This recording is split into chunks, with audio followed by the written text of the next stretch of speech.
You know, in every election, there are always a few candidates people have never heard of. Typically, they don't really gain any ground, they just eventually fade away. This time, though, presidential candidate, and I mean, I'm not making this part up. This guy, this candidate, this name, Deez Nuts, is polling among the other major contenders. Mr. Nuts came to prominence when he showed up in a survey earlier this month with 9% support.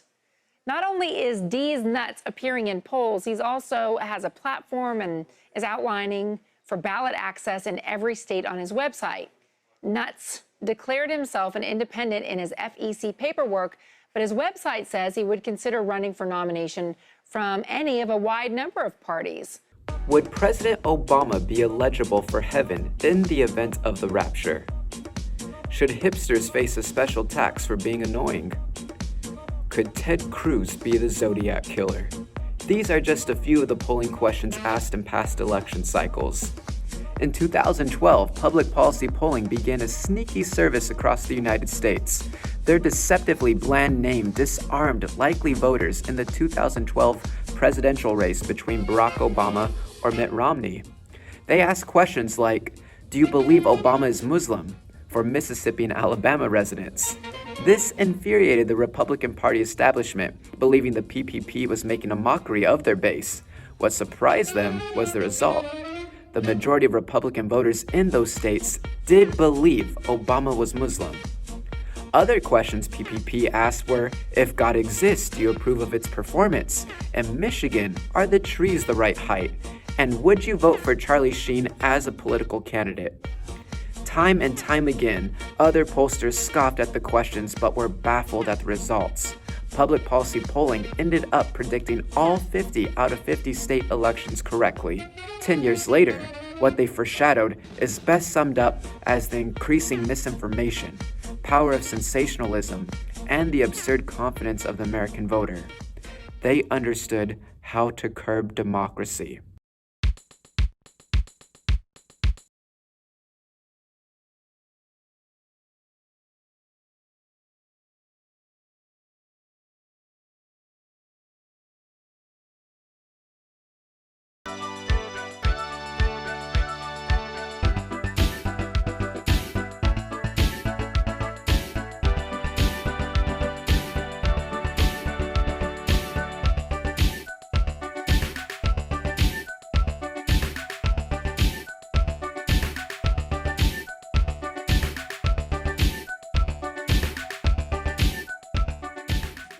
Welcome to our 12th lecture. We've covered U.S. political views, voting, our campaign structure, political parties, interest groups, and the media's influence on our elections.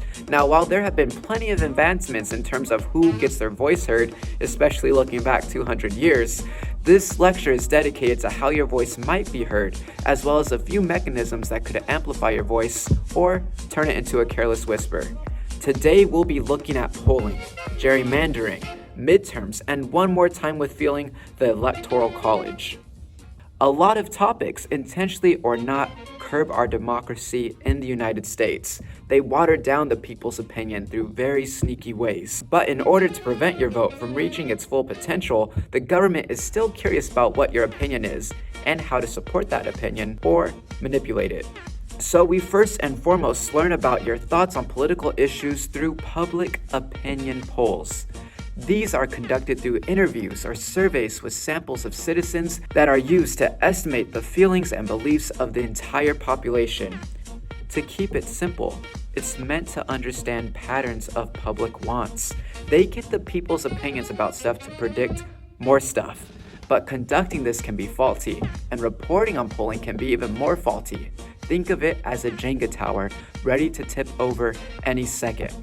You build a tower, you just don't stop. You gotta build that tower, putting blocks on top. And it teeters and it totters as you build it all up. It weebles and it wobbles, but you don't give up. You take a block from the bottom and you put it on top. You take a block from the middle and you put it on top. So if you want a credible poll, you're looking for 4 key factors. The first, sample size.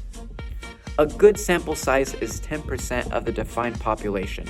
So in the case that you have 2,000 people in your community, you would want a sample of 200 individuals. In order to get a decent sample size, it must be random. Don't rely on convenience, meaning an Instagram poll of people opting in or the people sitting close to you. If it's intended for a common public census, your sample size has to be random. The most common way to do this is by assigning numbers to everyone and then putting those numbers in a random number generator, like a lottery. Entire U.S. population of more than 300 million people. Pollsters use computer programs to generate a random list of a few hundred or a few thousand telephone numbers from the larger group, and then they call each number to survey people for their opinions. Hutchings says making a random sample is a lot like cooking soup. You don't need to eat the whole pot to know if it tastes good, you just need a spoonful. The cook merely needs to get a spoon out, taste it. That spoon represents a sample, as it were, of the actual contents of the pot. Third, there has to be a low margin of error. In any poll, there's room for miscalculation. The margin of error describes how close we can expect the survey result to be to the actual population. A decent margin of error falls around 3% at a 95% confidence level, meaning that if we conducted the same survey 100 times, we expect the result to be within 3 percentage points 95 times. The common public opinion poll error is that even with random samples, it's easier to get feedback from people easier to reach. At some point, someone who might not have a phone or email or refuse to take part in the survey can be randomly chosen, and they're more difficult to trace. Finally, a credible poll should have consistent, non-biased wording. Reflect how the wording of a question can create bias, inconsistency, or be open to interpretation. For example, inconsistent questions could be multiple choice for one section, but open answer for another. Or asking, do you approve of Biden's handling of pipeline protesters versus do you approve of Biden's crappy job handling pipeline protesters? Wording is everything. Polling absolutely impacts elections. Campaigns and media often run polls to hype their candidate, get an idea of how the public might feel about a candidate's policies, and discover where, what, or who they might need to focus on more in a campaign. For example, once polling showed the election was close in Georgia, Biden and his campaign staff started to show more ads and get more political power in Georgia. But after the last two presidential elections, there has been growing distrust in polling and media. After media outlets announced a locked win for Hillary based on polling, the actual results shocked people. The reason that you see so many shell-shocked faces here is because these are very intense supporters. They are longtime volunteers, and they know exactly what a loss in Wisconsin would mean. It would almost certainly preclude Hillary Clinton from getting to the 270 electoral votes she needs. And so this is really a stunner. The last time that Hillary Clinton was in Wisconsin, we just checked, was April 2nd, 7 months ago. But polling outlets like 538 claimed the media's reporting on those swing states was incorrect because Clinton's predicted wins were in those states' margin of error. But again in 2020, polling showed a secure win for Biden, but many of those states were incredibly close, sometimes within 1 percentage point.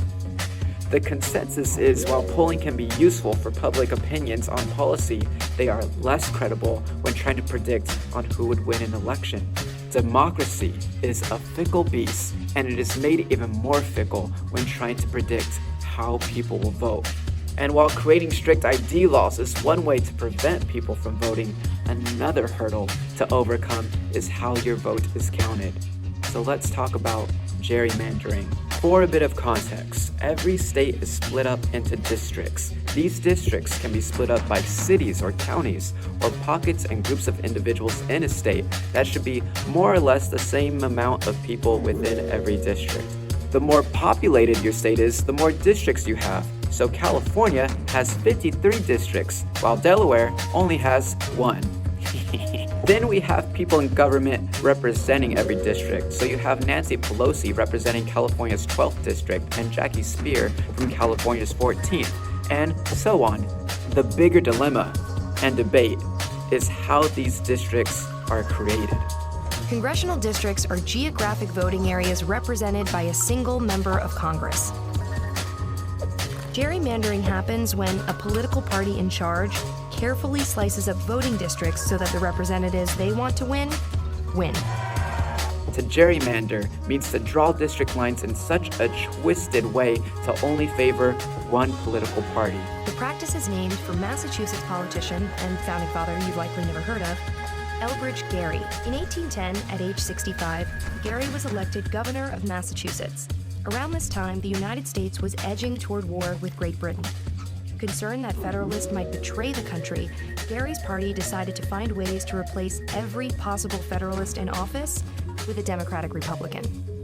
This included changing Massachusetts districts from reflecting county lines to ones benefiting the Democratic Republicans. In the grand tradition of political satire, an illustrator drew a picture of one of Gerry's new districts, depicting it as a monster that supposedly looked like a salamander. No, a Gerrymander. The drawing ran in the Boston Gazette on March 26, 1812. From that year onward, Elbridge Gerry would be known not for signing the Declaration of Independence, or helping to frame the Constitution, or for being the 5th Vice President of the United States. Yeah, he did that too. Gerry would instead be known for the controversial redistricting practice that bears his name, even though we now pronounce it gerrymandering. If you're wondering how this works, let me explain. First, every 10 years, the federal government sends out a census. The census have survey questions asking your name, age, gender, ethnicity, and how many people live in your household. It's to get an accurate view of how many people actually live in the whole state. This census then decides how many representatives each state gets. So the more people your state has, the more representatives you have.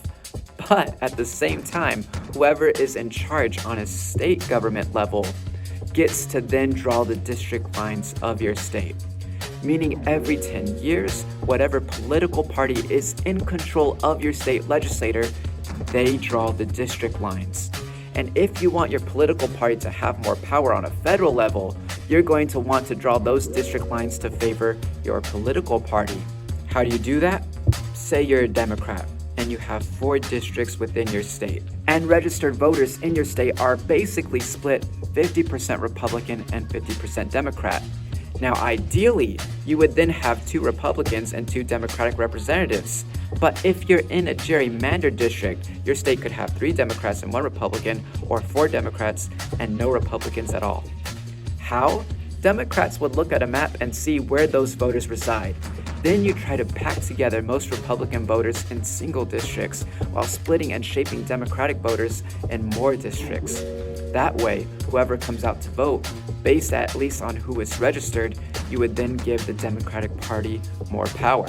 So even if your state is close in terms of registered Republicans and Democrats, your state district lines could be drawn in such a way that only benefits one political party. In Pennsylvania, 44% of the voters chose Democratic candidates for the House of Representatives in 2014. But 13 of the 18 districts, more than 2/3, are represented by Republicans. In Ohio, about 40% of the voters chose Democratic candidates for the House of Representatives, but 12 out of 16 seats, 3/4 of them, are represented by Republicans. Those numbers are way out of proportion to what people should expect. You wouldn't accept Neapolitan ice cream that was 75% strawberry. How is that okay? What perverts voted for this? Gerrymandering prevents the full power of your vote, and it's absolutely legal. The Supreme Court has mostly left the states to decide how to draw their district lines, with 2 exceptions, and these are court cases that you should know that slightly prevented the effect of gerrymandering. The first, Baker versus Carr. Tennessee's own law stated districts should be legislative redrawn every 10 years based on population, because the more people you have, the more representation you deserve. The sneaky thing here is Charles Baker, resident of Shelby County in Tennessee, noticed that Tennessee had not redrawn their districts since 1901. Shelby County was growing in size, but not in legislative representation. Baker's case explained, if you have District A with 10,000 people compared to District B with 2,000 people, technically, District B has 5 times as much voting power than those who lived in District A. Historically, the Supreme Court does not want to get involved with campaigns or election systems, but in this case, the court ruled that any federal court has the right to review these cases because it's a violation of the 14th Amendment. There's no equal protection under the law if a vote in District B counts 5 times more than a vote in District A. Baker versus Carr paved the way for 1964's Reynolds versus Sims, in which the Supreme Court ruled that state legislative districts must be drawn in a manner such that each person's vote counts equally. After he retired from the court, Chief Justice Earl Warren called Baker versus Carr the most vital decision during his time as a justice because it helped establish the principle of one person, one vote, and restored democratic and equal representation throughout state legislatures. The second case that helped prevent gerrymandering on the basis of race is Shaw versus Reno. The year was 1991. North Carolina submitted a reapportionment map that tried to pack the majority of black voters in North Carolina all into one district. This district was funky in shape in ways where words fail to describe its grotesque, Cheeto-y figure. The question was, does this race-based gerrymandering violate the 14th Amendment? And while I'll absolutely talk about the 14th Amendment in more detail later on, what you should really know is the 14th Amendment is meant to equally protect people under the law. The Supreme Court ruled that North Carolina created such a racially gerrymandered district, so bizarre in shape, that it violates the 14th Amendment's Equal Protection Clause. The significance of this case is that if your district has a majority of racial minority within it, this may be constitutionally challenged by voters if race was the only factor used in creating this district. So because of these two court cases, gerrymandering can be challenged in courts if districts are redrawn without equal population distribution and on the basis of race. But they can still be drawn to favor a political party, which is why we continue to have such strange shapes as districts. We want to make clear that we, to the extent are going to use political data in drawing this map, it is to gain partisan advantage on the map. I want that criteria to be clearly stated and understood. Gerrymandering occurs because state governments get to redraw district lines, and state governments usually have a political bias, so they want new districts to favor their political party. In some ways, it's politicians picking their voters rather than their voters picking their politicians. While there is hope, like in California in 2010, they voted to have their districts redrawn not by any one party, but by partisan and nonpartisan group. This is action that needs to be taken by state legislators, which is why it's so important to vote in local elections. For example, since 2010, the Associated Press reported that while many districts' registered voters have been equally split amongst Democrats and Republicans, and that Democrats show up in larger numbers to vote, Republicans continue to get more congressional seats because of gerrymandering. Republican-led states have packed together Democratic voters and have given more political power to Republican voters. Now, the opposing argument claims that after 2008, many Democrats just did not come out to vote in the next midterm election in 2010. Midterms happen every 2 years. They are elections that happen midway through a presidential term, and a lot of congressional seats are up for election in the House and the Senate. I hope you're sticking with me here, because 2010's election had historically low voter turnout. And while presidential elections matter, midterm elections matter just as much. The question was, maybe people just thought since Obama was elected, revolution over. But what ended up happening was 2010 was also a census year, allowing newly elected Republicans to gerrymander districts for the next 10 years. That's why it's important to vote for states and federal representatives too, not just presidents. You gotta vote in midterms. Finally, I want to discuss the Electoral College in more detail. If you watch the news during a presidential election, you'll hear a lot of this. What do the national polls look like? Hillary Clinton's national lead. Nationally, Joe Biden is currently ahead. But these national polls don't actually tell you who's going to win. Throw the national polls out the window. They don't matter at all. What matters are those swing states. Yes, the swing states. Most democracies around the world elect their head of state with a popular vote, so whoever gets the most votes wins. But in America, we do it a little differently. The US is the only country that picks its president using something called the Electoral College.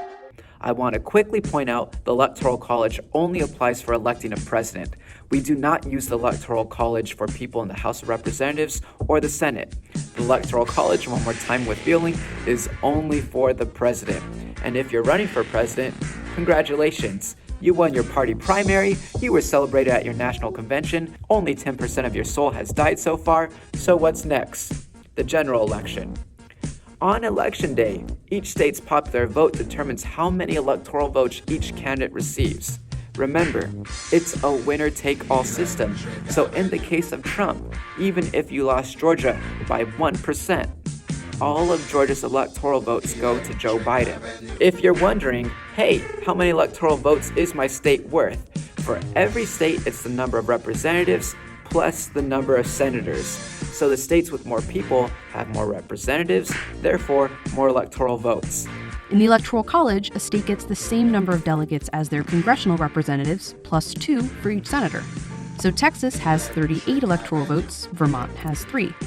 But this combination makes the number of people each delegate represents way different between states. In Texas, 1 electoral delegate represents 3 times the amount of people as 1 in Vermont. And that makes each individual person's vote in Vermont a lot more influential. The Electoral College creates discrepancies like this all over the country. A voter in Wyoming is worth 3.5 times as much as a voter in California. In all, there are 538 electoral votes. You need at least 270 to become president. The Electoral College is just made up of people representing each state who cast the final ballots that actually elect a president. So the actual electors, these people, it changes with every presidential election. To clarify, these people aren't members of Congress. They do not debate about who their vote is cast for. They are just an extension of the state's popular vote. 16 votes for Joseph R. Biden. Michigan, the biggest swing state of Biden's victory, casting its electoral votes. 20 votes for the Honorable Joseph R. Biden. And the most contested states like Pennsylvania, Joseph R. Biden, Jr. and Wisconsin. Joseph R. Biden has received 16 votes for President of the United States. And Georgia, all doing the same, all while one-term outgoing President Donald Trump, last seen golfing, was still falsely claiming a rigged election. That not stopping scattered protests and violent threats towards electors in Michigan. And over the weekend in D.C., Trump demonstrators again turning violent. At least 4 people stabbed, more than 30 arrested. But the Democratic election and the Biden presidency are still moving forward. The main criticism and fault in the system is that the national majority popular vote can be one thing, but broken down by state could have different results. So in 2016, while technically Hillary Clinton won the popular vote on a national level, broken down by state, more individual states voted for Donald Trump, and that gave Donald Trump the electoral win. The Electoral College is seen as a political tactic that curbs democracy because of its winner-take-all system, disenfranchising, say, conservatives in Oregon or liberals in Texas. In 2016, more than 4 million people voted for Donald Trump in California. In fact, more people voted for him there than in any other state except for 2. But it didn't matter. Hillary Clinton got more votes there, so she got all 55 of its electoral votes. Clinton never even campaigned in California. Polling showed she'd easily win the state. And if you're the candidate campaigning, you're really only focused on swing states. Those are states with a checkered past of voting for Democrats and Republicans. We don't know which way they're going to swing. So some swing states are Michigan, Ohio, Pennsylvania, Arizona, and now even Georgia. So states like California, Texas, and New York are normally not visited by presidential candidates because it's seen as a waste of their time if the vote in that state can already be predicted through the Electoral College. The Electoral College has become more of a political tactic than a means for representative democracy, and the result can now be against true representation of the people. This last lecture about political participation should be upsetting because as much as we say you should vote, we leave out all the different mechanisms that are meant to put up restrictions around voting or render your vote powerless through super PACs, voter ID laws, gerrymandering, and the Electoral College. I understand if your initial reaction is to say, screw it, I'm not going to be part of this system, I'm just going to grow a garden and not worry about what goes on in DC. Here, I'll even add to your argument by quoting Bay Area activist and artist Boots Riley. Electoral politics can be a danger to mass movements because they reduce involvement to this one movement, to this one person. Worse yet, midterm and presidential elections prevent revolution with the illusion of hope that you can make change within the system every 2 or 4 years. When you vote and campaign, and what you fight for loses, you have no choice but to accept loss, and that loss can feel shattering, exhausting, and winning can make people feel complacent as if the revolution is over. One side won, the other lost, and you can only get that chance with the next election, if you want to go through that process all over again. And the truth is, you shouldn't rely on just elections to get change made. Remember, it's one piece of political participation. But what I'm asking you to do is realize if you really care about your community at large, then you have to work within the system too. There are families that depend on those public schools, Medicare, Social Security, or food assistance. And while each system can be improved, they can definitely get worse if you don't vote. Because there are people elected into positions of power, ready and willing to cut the funding of those programs. There are people elected who can continue to empower super PACs, voter ID laws, and gerrymandering. So you can fight for your revolution, you can grow your garden, but also it's worth voting for the program or person that can give more assistance to a family when you can't. Political battles don't begin or end with elections. They're footnotes in history books, but we're the ones living this history. And like movements before and after us, voting is a key part of changing that history. Thank you for watching. Godspeed.